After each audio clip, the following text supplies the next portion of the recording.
जय श्री महाकाली मात की जय। पधारेला हरि गुरु संतनी जय। भजन केवरावे अमना मात पितानी जय। આજે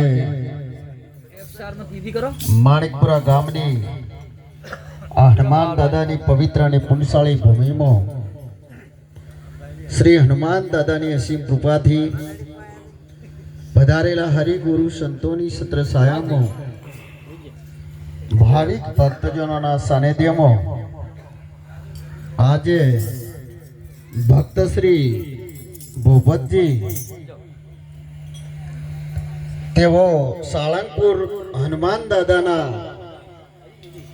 પગપાળા યાત્રા કરી અને હનુમાન દાદાના આશીર્વાદ લઈ અને આજ હનુમાન દાદાની પવિત્ર ભૂમિમાં એમને હરિગુરુ સંતોને બોલાવી અને સૌને આમંત્રણ આપી અને અરસપરસ જે દર્શન સત્સંગનો લાભ અપાવ્યો તે બદલ ભૂપતજી એમના પરિવારને લાખ લાખ વાર અભિનંદન ને વંદન।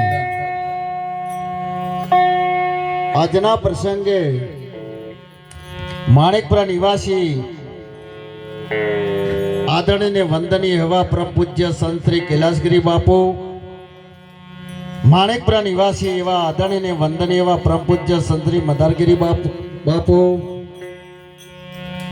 માણિકપુરા નિવાસી આદરણીય વંદનીય એવા પરમ પૂજ્ય સંત શ્રી સુરસંગીરી મહારાજ, માણિકપુરા વાસણા નિવાસી આદરણીય વંદનીય એવા પરમ પૂજ્ય સંત શ્રી કલ્પેશપુરીજી મહારાજ, માણિકપુરા નિવાસી આદરણીય વંદનીય એવા સદાય બાળ બ્રહ્મચારી એવા વેલારામ મહારાજ, નામી અનામી સંતો સંત માતા ભાઈઓ ને બહેનો, મહાપુરુષે કહ્યું છે કે કર્યા વગર કઈ મળતું નહીં, કરેલું ફૂગટ જતો નથી।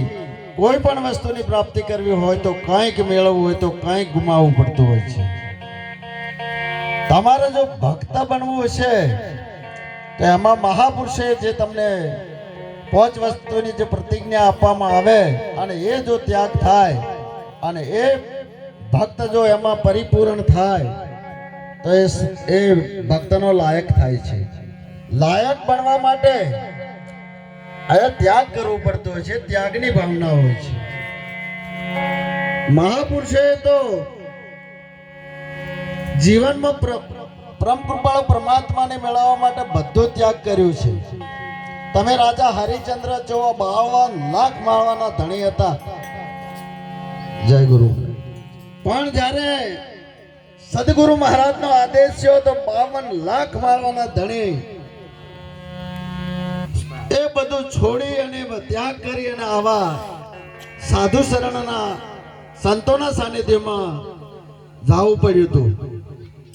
એમને મનાવવા માટે પરિવારે સંસારના એમના પતિ ધર્મપત્ની ઘણું બધું કહ્યું કે હું ધૂણીપૂણીની સેવા હું કરીશું, બધું હું કરીશું, પણ તમે મને સાથે લેતા જાઓ। ના, ભલે તમે ધૂણીપૂણીની સેવા કરો પણ હું સાથે તમને ન લઈ જાઉં। એટલે આવા ત્યાગી પુરુષોને લાખ લાખ વાર વંદન છે કે એમણે જે ત્યાગ કર્યો અને આ સંસારમાં પ્રેરણા મુકતા ગયા છે। એવા જેસલ જાડેજા પણ તમે જુઓ, તે મહાન પાપી હતા અને એમને કોઈ પાપમાં તો કોઈ કભેદ નથી રાખી, પણ એક સતી તોરલના સાનિધ્યમાં જતા રહ્યા અને એ અમને ભાઈએ વાણીમાં કહ્યું હતું કે એને હાથામાં ખૂંટીઓ મારી હતી, ચોરી કરવા ગયા હતા અને એ હાથોમાં ખૂંટીઓ મારી તો એ જાડેજા એ પ્રસાદ જે વધી હતી કોળી, અને એ કોળીના આધારે જાડેજાનો સંપર્ક થયો હતો ને એ જાડેજા સતી તોરલના સાનિધ્યમાં આવ્યા તો જો તમે એ બધું ત્યાગ કરી અને પલમાં એ જાડેજા એ મહાન આજે એમની સમાધિઓ પૂજાય છે, સતી તોરલને અને જેસળ જાડેજાની.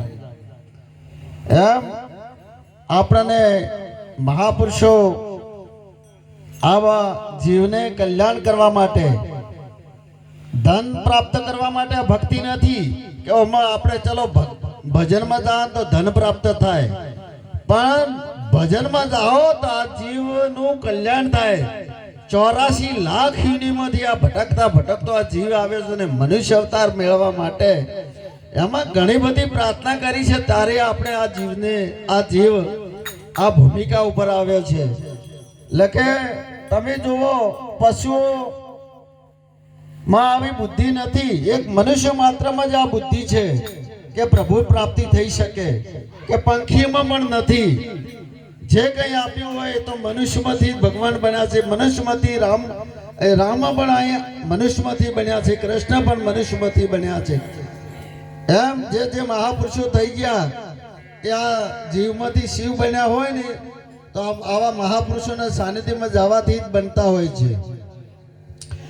આપણે ઘણી વખત તો એક ભેંસ જ્યારે તળાવમાં જાય છે અને એ ભેંસ તળાવમાં જાય છે તારી બગાયું બધી કિનારે હોય છે, અને જ્યારે ભેંસ એ તળાવમાંથી બહાર આવે ને તો બગાયું પાછી બધી ભેંસની વેટાઈ જાય છે. એમ આપણે પવિત્ર ભૂમિમાં, ધાર્મિક ભૂમિમાં જઈએ છીએ ત્યારે તમને જે વિષય વાસના, કાળ, ક્રોધ, મોહ, લોભ એ ગેટ ઉપર જ ઊભા છે. તમે જ્યારે જાઓ ને તો આ વિષય તમે ભૂલી જાઓ અને પેલા વિષય તમને પકડી લેશે.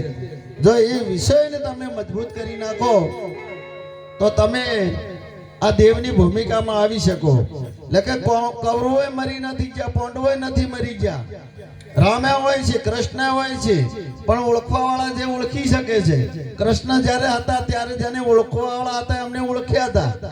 રામ થઈ ગયા, સુગ્રી ઓળખ્યા, રામ લક્ષ્મણે ઓળખ્યા, એમના પરિવારે ઓળખ્યા, પણ જેવા બીજા લોકોએ ના ઓળખ્યા. રમાપીરને પણ જ્યારે રમાપીર પોકરણમાં જે થઈ ગયા રણુજાની અંદર, પણ એ ઓળખવા વાળા જે ઓળખી ગયા, દાળલ બે અરજી ભાઠી તો એને એ પૂજોય છે.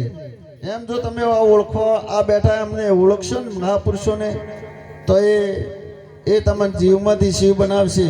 દાનવ મટીને માનવ થવાશે, કે બીજે કોઈ સાધન નથી, કે કોઈ બીજે કોઈ ફેક્ટરી નથી. આ મહાપુરુષોએ આપણને જે આ માર્ગમાં જે આવે છે એમને પ્રસાદ આ મળે છે, અને એ પ્રસાદ જો રતિ ઉતરે ઘટમાં તો એ અમરલોક લઈ જાય છે. એમ જેમ બોરડી હોય ને તો ખાલી બોરડીને ચેક કરવી હોય તો એક જ બોરું તમે ટેસ્ટ કરો તો ખબર પડે બોરડી ખાટી છે કે મેઠી. એમ આપણને સદગુરુ મહારાજે મુખ આપ્યું છે, ગુરુમુખમાં રહીને જીવન જીવો તો તમને કોઈ ડરતો નથી. આ તો ગુરુમુખ જ્યારે છોડો છો ને ત્યારે તમારે એક્સિડન્ટ થાય છે. ગુરુમુખની અંદર કોઈને એક્સિડન્ટ નહીં થાય. બે હાથ હોમે ગુરુમુખ વાણી વાપરશે ને એ બે હાથ જોડશે તો પેલો હોમો માણસ તમને વંદન કરવા આવશે, પણ ગુરુમુખમાં રહી. આ તો ગુરુમુખ જ્યારે વાણી નથી વાપરતા ને ત્યારે આપણે આ લડાઈ, ઝઘડા, કંકાસ ને આ બધું થાય છે. એટલે મહાપુરુષો ઘણા છે. એક પદ બોલે અને મારી વાણીને વિરામ આપો.